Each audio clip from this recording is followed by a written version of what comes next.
Bonsoir à toutes et à tous, je suis ravi d'être avec vous. Voici les informations que nous allons développer ce samedi 18 décembre. Face aux grands projets prévus dans les années à venir, Moorea fait de la résistance. Le développement, oui, mais pas à n'importe quel prix. Aujourd'hui, le vice-président du pays, Jean-Christophe Bouissou, a rencontré les associations de l'île Sœur, des associations qui seront intégrées au comité d'orientation stratégique. C'est la soupe à la grimace pour une grande majorité des commerçants polynésiens. Le chiffre d'affaires ne décolle pas, et cela malgré les fêtes de fin d'année. Selon certains professionnels, le faible pouvoir d'achat et le pass sanitaire en seraient les principaux responsables. Et le pass sanitaire responsable d'un côté, mais nécessaire de l'autre, vous allez le voir, c'était la raison principale qui a poussé les personnes non vaccinées à sauter le pas aujourd'hui à la présidence. Un concert de Noël aux sonorités locales, ukulélé, kamaka et guitare résonnent actuellement sur la scène du Petit Théâtre de la Maison de la Culture. La représentation de Anani Ukulele School a débuté à 19h. Nous serons en direct avec Ro'o Tumahei à la fin de cette édition. Merci d'être avec nous. Face aux réticences d'une partie de la population de Moorea concernant la zone prioritaire d'aménagement et de développement durable, le vice-président du gouvernement Jean-Christophe Bouissou et plusieurs représentants des services du pays se sont rendus aujourd'hui sur l'île Sœur pour rencontrer les associations. Ces dernières ne sont pas contre le développement des projets, mais elles souhaitent que l'authenticité et le cadre de vie de Moorea soient préservés. Pour cela, elles ont bien l'intention de peser au sein du comité d'orientation stratégique qui aura son mot à dire sur les futurs projets. Chiquita Teiva Daruzes, Rohan Potour. Le pays est venu proposer des zones bien précises à développer sur Moorea, des zones de développement prioritaires, des ZDP, comme le quai de Vaiare qui pourrait s'entourer d'activités commerciales. Il est également question de réactiver l'aéroport de Temain pour une éventuelle clientèle fortunée, ou encore la zone agricole de Opunho, autant de pistes de réflexion proposées par Jean-Christophe Bouissou aux associations présentes. On n'y croit rien du tout. Il y a eu tellement de projets qui ont été mis sur le pays. On a investi de l'argent. Où ça en est? Rien que nos routes, c'est récent, ça fait 5 ans seulement. Tout le tour de Moorea. Les pistes cyclables ne sont même pas entretenues. Moi, je me déplace à vélo. C'est dangereux. Autre piste de réflexion proposée par le gouvernement, des logements sociaux et intermédiaires destinés aux résidents de Moorea. Là aussi, les associations ne sont pas convaincues. L'accès au logement déjà sur Moorea, il est compliqué. Les prix, on n'arrête pas de grimper. On nous annonce aussi une augmentation des prix en général de 10%. Et l'accès à la propriété, j'en parle même pas parce que c'est devenu presque inaccessible. Des zones de développement prioritaires qui, selon Jean-Christophe Bouissou, abrogent non seulement le PGA, mais surtout le PGEM pour lequel la CLEM, la Commission locale de l'espace maritime, avait été créée. Tout sera décidé par un comité stratégique de développement. Mais au fait, on est en train de faire la même chose, ça veut dire qu'on recrée un autre comité. Rappeler qu'au sein de la CLEM et du comité permanent que le pays déjà siégé ainsi que la commune et qu'au fait on fait la même chose encore là, c'est qu'on recrée un comité stratégique. Le PGM, ce n'est pas nous qui l'avons inventé, ça vient du pays. Les CLEM qui a été mis en place, c'est à la demande du pays, comité local d'espace maritime dont j'ai fait partie. On n'a pas été respecté. Et aujourd'hui, il vient te dire, les ZDP dominent. Mais il fallait nous dire pendant la CLEM. Selon d'autres collectifs, l'urgence est ailleurs. Pêcheurs et résidents modestes ont toujours du mal à trouver leur place au sein du PGEM, mais pas seulement. On a trop de prestataires à l'intérieur et il n'y a aucun respect. Et Moorea est un pays que tout le monde, la population, la plupart, prennent le lagon pour aller au récif et chercher ce qu'il y a pour se nourrir de la journée. Maintenant, ils ne peuvent plus le faire. Le Covid nous a montré comment on était dépendant alimentairement de l'extérieur. Et là, dans la présentation de ce matin, on n'a rien vu qui allait au fait réduire cette dépendance alimentaire de l'extérieur. Et il faudrait vraiment qu'on développe vraiment nos FAPU pour que dans les 20 ans qui arrivent, peut-être Moorea puisse enfin être indépendant. Mais pour le pays, seul un comité d'orientation stratégique et de développement pourra décider des futures réalisations. Il serait composé de 7 ministres du pays, 7 maires délégués de la commune et 7 représentants du monde associatif, ces derniers étant minoritaires. La période de Noël est une des plus attendues de l'année par les commerçants. Et après les crises sanitaires successives que nous avons connues, c'est encore plus vrai. Mais la triste réalité, c'est qu'en cette fin d'année 2021, à Pape-Été, dans le centre-ville et au salon de Noël de Mam O, l'ambiance est plutôt morose. On voit cela avec David Chang et Marcel Bono. Quand il s'agit du cadeau idéal, certains ne jurent que par le salon de Noël pour trouver la perle rare. Il y a plusieurs choix, notamment pour les perles. Il y a de magnifiques perles en provenance de l'Iquitéa. Donc ouais, il faut venir en profiter. Sauf que les clients comme Cheryl se font rares, un phénomène que les commerçants expliquent par la mise en place du pass sanitaire. Avec ce blocage de pass sanitaire, on paye à peine les stands. On a fait beaucoup de dépenses pour venir ici, mais on n'a pas suffisamment de rentrée d'argent pour pouvoir avoir un bon chiffre d'affaires. Depuis la dernière édition en 2019, le trafic a été divisé par 5. Il est passé de 6 000 à 1 200 visiteurs par jour. Cette année, l'événement qui réunissait plus de 150 exposants à son ouverture n'en compte que 100 aujourd'hui. Alors la société organisatrice a décidé de contourner le pass sanitaire. En accord avec le Haut-Commissariat, elle divisera le salon en deux à partir de demain. L'avantage, c'est que le site de Mamao est très très grand. Donc ça permet réellement de faire 2 événements bien séparés, bien distincts. Il y aura bien entendu le port du masque obligatoire. Les gestes barrières, la distanciation. Du côté du front de mer, pas de passe sanitaire, mais ce commerçant constate également une baisse de la fréquentation. Ce qui nous a fait venir des clients le 10 décembre, c'est parce qu'il y avait une animation à l'extérieur, donc il y avait des stands devant notre boutique. Et puis là, hier soir, par contre, on n'avait aucun stand. Sur l'année, cette boutique constate un ralentissement de sa croissance. Elle passe de 17% de 2019 à 2020 à 5% de 2020 à aujourd'hui. La période est difficile pour les commerçants. Ça nous inquiète beaucoup, la TVA sociale par exemple, la PSG qui vient d'être sortie. Tout ça, les commerçants vont devoir subir. Il y a eu le PGE, il y a eu le PRE pour certains. Donc l'année prochaine, il va falloir rembourser tout ce qu'on a emprunté pour la plupart. Manque de communication, passe sanitaire ou départ en vacances de potentiels clients, chaque commerçant a son hypothèse sur les causes du ralentissement de l'économie. Et cette information importante donc, à partir de demain, le pass sanitaire ne sera plus nécessaire pour se rendre au salon de Noël de Mam O. C'est une pénurie historique et vous l'avez peut-être remarqué, il n'y a eu aucun arrivage de litchi en cette fin d'année en provenance des Australes et de Tupuai particulièrement, qui est l'île qui en produit le plus en Polynésie. Le responsable du service du développement rural de Tupuai, Charlie Audouin, nous explique pourquoi il a été joint dans nos journaux radio par Suliane Favnek. Cette année, c'est un peu spécial parce qu'il y a eu un problème climatique. On n'a pas eu une température constante. Normalement, pour les litchis, pour que ça fleurit bien, pour que ça fructifie bien, il faut qu'il y ait une température entre 15 et 20 la nuit et entre 18 et 22 dans la journée. Ce qui s'est passé, c'est que le vent il tourne tout le temps. Les températures étaient instables. Tantôt ça remonte, tantôt ça rebaisse. Tout au long de cette période fraîche, on n'a pas eu un froid constant d'au moins 3 semaines. Parce qu'il faut 3 semaines pour que les litchis fleurissent. C'est la première fois que ça arrive. Il y a déjà eu un problème une année, c'était dû au cyclone, parce que les arbres étaient stressés par le cyclone. Mais concernant le climat, c'est la première fois. Il n'y a jamais eu d'année comme ça, c'est catastrophique cette année.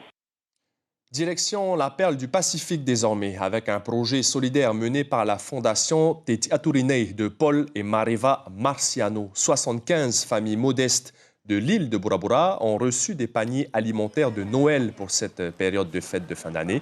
À l'intérieur, des huîtres, du foie gras ou encore du saumon fumé.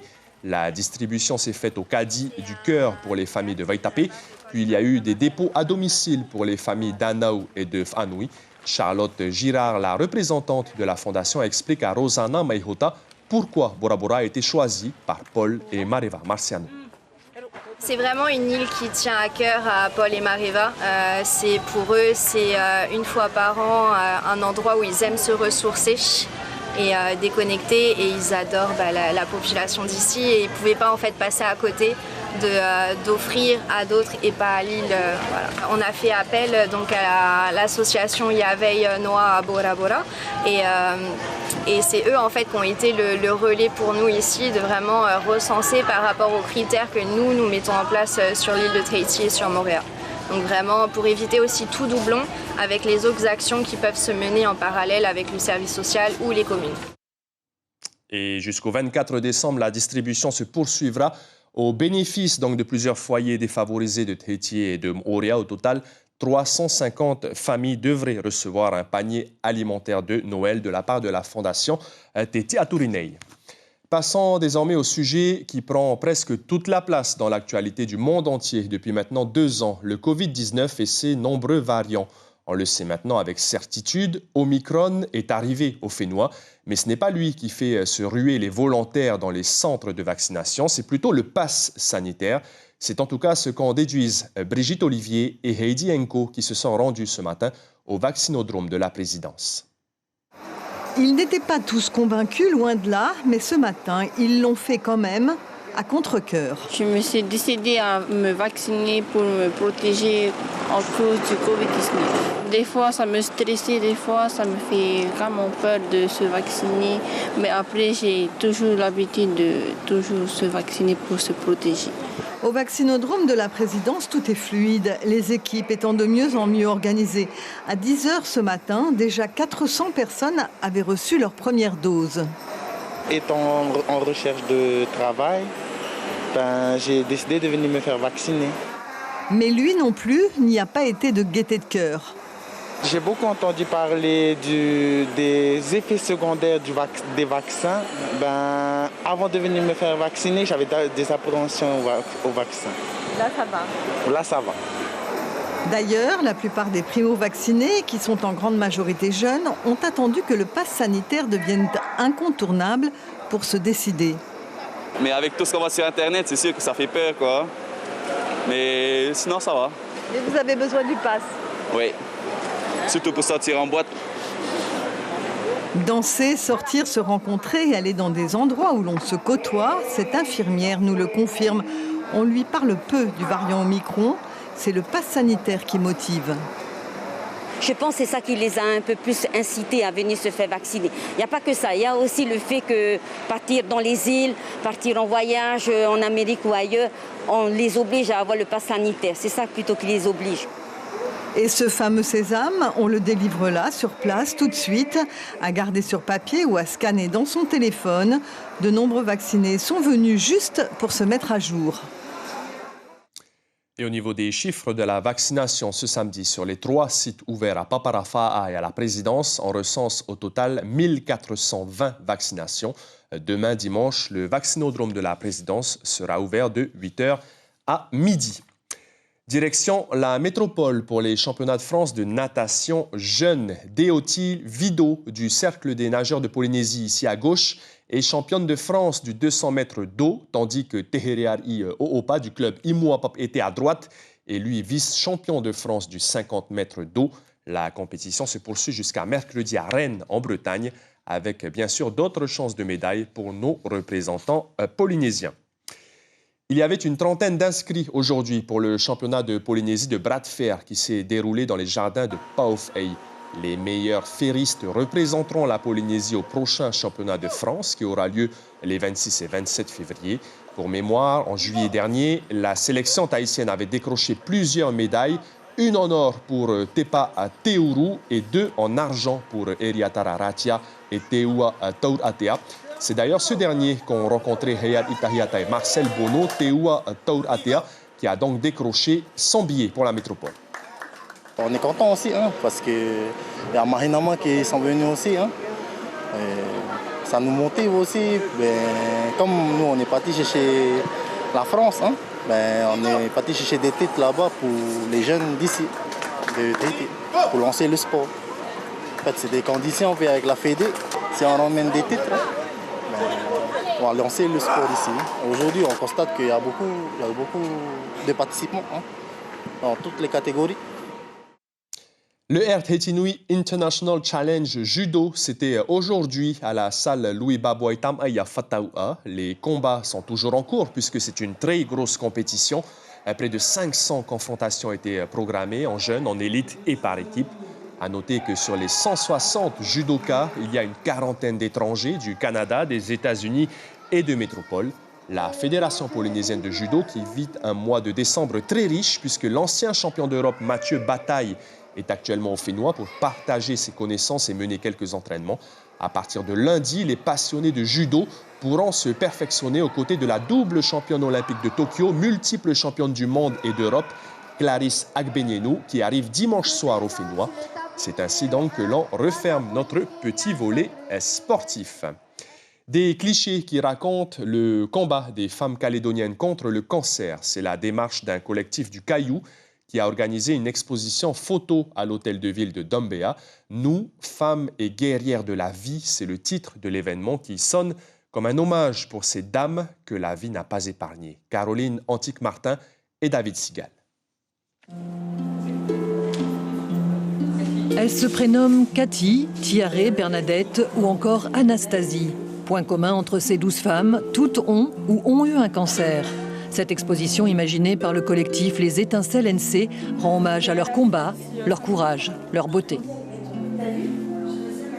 Quand on a le crâne rasé, on va quelque part et on voit les regards, même si les regards ne sont pas méchants, c'est des regards bienveillants, c'est des regards qui sont surpris. Je voulais juste te dire que voilà, même si on est femme, qu'on a le cancer du sein, il y a même des hommes qui ont le cancer du sein, qu'on peut être belle, qu'on peut se maquiller, on peut faire des projets, on peut faire énormément de choses et il faut toujours garder le sourire et avoir toujours cette force. Force qui transparaît à travers cette exposition et dans un film réalisé par Éric Deroche, 2 supports pour porter la douleur, mais surtout la dignité de ces 12 femmes. J'ai 38 ans et j'ai eu un cancer du sein à l'âge de 24 ans. La vidéo m'a permis d'aller chercher leur souffrance et de les laisser parler en fait. C'est thérapeutique sur la partie artistique, photo pure. C'était une continuité en fait du travail de communication qu'on avait fait sur la partie vidéo. Donc ça prend du temps, mais c'est vraiment très riche en expérience dans les deux sens, je pense. Un travail tout en délicatesse, soutenu et financé par le gouvernement de la Nouvelle-Calédonie. Cette exposition marque d'ailleurs le lancement officiel de la campagne Santé au féminin. Pour nous, c'est un message fort, c'est de montrer aussi qu'il y a une santé spécifique des femmes, avec tout ce que ça implique aussi bien sur leurs enfants, sur leur foyer. On voit aussi qu'il y a des femmes de plus en plus jeunes, par exemple, qui sont atteintes par le cancer. Donc il y a aussi tout un environnement au niveau professionnel, au niveau aussi socio-esthétique. Donc pour nous, on aimerait en tout cas pour les femmes et pour les filles développer à partir de 2022 des actions spécifiques sous ce logo La santé au féminin. Chaque année, 400 à 500 Calédoniens, dont 50% de femmes, sont touchés par le cancer. Un concert de Noël ce soir au Petit Théâtre de la Maison de la Culture. Il est donné par les membres de l'école Anani Ukulele School, menée par Marc Toumahey, que tout le monde appelle Paco. Restriction oblige, ils sont seulement 20 sur scène pour interpréter quelques morceaux, les grands classiques de la chanson polynésienne, bien sûr, mais aussi des compositions plus modernes. Nous sommes en direct avec le fils de Paco Toumahey, Ro'o Toumahey, qui lui aussi est un excellent musicien. Ro'o Yorana, merci d'être avec nous. Votre concert de Noël a débuté à 19h. Qu'est-ce que vos élèves ont prévu de jouer sur scène ce soir? Bonsoir, oui, Rana. Donc, alors, les élèves ont prévu de jouer ce soir beaucoup de chansons polynésiennes dans le répertoire et ont aussi prévu de jouer des chansons françaises, internationales, tout ça supervisé par papa. Anani Ukulele School, c'est le nom de l'école de musique de votre père. Elle existe depuis 2015. Vous donnez exclusivement des cours de ukulélé? Alors oui, Anani Ukulele School a été créée cette année. D'abord, c'était Marure Ukulele School depuis 2015 et ensuite elle a été renommée cette année en septembre, pardon. Et on donne des cours de ukulélé depuis. Donc papa et moi donnons en même temps pour les adultes et les enfants. Est-ce que vous avez connu des difficultés au niveau de votre école de ukulélé à cause de la crise sanitaire, justement? Alors oui, effectivement, on a eu beaucoup de difficultés, surtout sur le nombre de la capacité qu'on pouvait accueillir, qui était divisée par 2. Ensuite, la peur d'attraper le virus qui faisait en sorte que les gens ne venaient plus. Du coup, on a connu quand même beaucoup de coups durs pendant ces mois de confinement et de Covid. Alors, Ro'o, on peut être impressionné parfois par les instruments à cordes, la guitare notamment. Pour le kamaka ou le ukulélé, au niveau des accords, ça semble plus simple. Est-ce que le ukulélé est accessible à tous? Alors oui, le ukulélé est accessible à tous. Donc voilà, à la différence du ukulélé hawaïen, quand on dit kamaka, le ukulélé a soit 4 cordes, 6 cordes ou 8 cordes. Mais après, avec beaucoup d'entraînement et de cours qu'on pratique toutes les semaines, donc c'est vraiment accessible à tous, du plus jeune au plus âgé. Et sur scène ce soir, il y a des élèves de tous les niveaux? Oui, c'est bien ça, il y a des élèves de tous les niveaux, spécialement des débutants qui ont commencé il y a 1 semaine, 2 semaines. Donc on les a formés pour pouvoir être sur scène ce soir. Donc au début, il y a 20 élèves qui vont participer. Ensuite, on va échanger avec 20 autres élèves. Donc en tout, on est 40. Une quarantaine d'élèves. Donc ce soir, dernière question, Ro'o, le concert de Noël et le heiva des écoles sont les 2 moments forts de l'année pour vous? Oui, c'est bien ça. Donc, concert de Noël. On voulait vraiment marquer cette fin d'année avec un concert de Noël qui s'est mis en projet il y a peu. Donc, début novembre, on a commencé à réfléchir à ce projet et maintenant, ça s'est concrétisé. Donc, ça y est, on y est. Merci beaucoup, Ro'o Tumahei, et donc bravo à vous et à votre père Paco Tumahei pour ce concert de Noël donc, de votre école Anani Ukulele School qui a lieu donc au Petit Théâtre de la Maison de la Culture. Et merci également à Marcel Bonneau à la caméra et à la transmission. L'information principale de ce samedi 18 décembre, le vice-président du pays, Jean-Christophe Bouissou, a rencontré plusieurs associations de Moorea à l'occasion d'une réunion, la première du genre depuis les nombreuses manifestations. Il est venu présenter les zones de développement prioritaires et confirmer la création d'un comité d'orientation stratégique. Mais son discours n'a pas forcément conquis l'auditoire. À la télévision, ce samedi soir, sur Polynésie la Première, Bolivar à partir de 19h30 et 2 épisodes de Homeland à partir de 20h50. Merci de nous avoir suivis et merci pour votre fidélité. Le premier rendez-vous de l'information demain matin en radio, ce sera à 6h30. Je vous souhaite une excellente soirée. On se quitte sur un petit message de fin d'année de nos 2 journalistes, Teupo Fatupuave et Cybèle Plichard. Quant à moi, je vous retrouve avec grand plaisir demain soir. Porte-les avec toi, là-bas sur tous les... Mes premières pensées vont pour ces familles qui ont perdu un être cher durant cette crise sanitaire. Polynésie la Première vous souhaite malgré tout de très bonnes fêtes, un très bon Noël et une très bonne année 2022. Que cette année soit meilleure dans l'amour, la paix. Protégez-vous bien, continuez à vous protéger et que Dieu vous bénisse. Et quant à moi, je vous souhaite beaucoup d'amour dans vos familles et surtout que vos rêves se réalisent. Dans le ciel, divine mélodie, Noël. Retrouvez ce programme en replay sur notre site internet.